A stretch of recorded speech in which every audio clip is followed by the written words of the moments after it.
Hi, I'm Steven. And I'm Sarah, and together we're Two Ton Studios. We've been making this game for the past 4 years, and it's finally coming out this December. Unto the End is a challenging, combat adventure game in the style of a cinematic platformer. Its story is simple. Get back home to your family. When people talk about Unto the End, they often mention the fighting and the combat. And we're really proud of that. We work super hard on it, and we hope it plays unlike any other game. We wanted the challenge to come from reading and reacting to your opponents rather than hacking and slashing.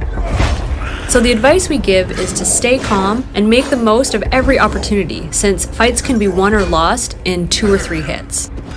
Every fight demands focus and attention. We really want to reward careful observation and mastery of your abilities.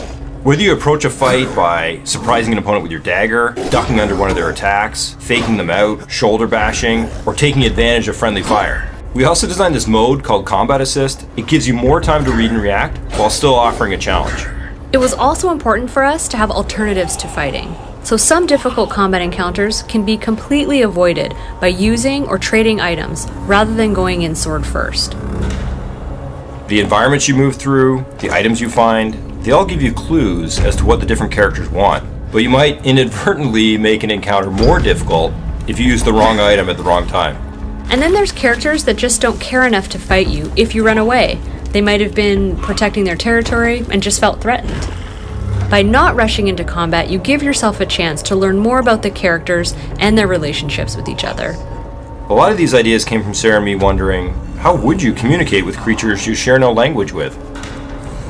Of course, attacking a creature with a sword is a pretty clear way of telling them you're an aggressor. But there are also non-verbal ways of telling creatures you mean no harm. Every time you make one of these decisions, you're shaping the main character and the tools they'll have at their disposal. For example, this is one of the harder fights in the game. You can choose to help this character out, you can ignore them and just walk right by, or of course you can fight.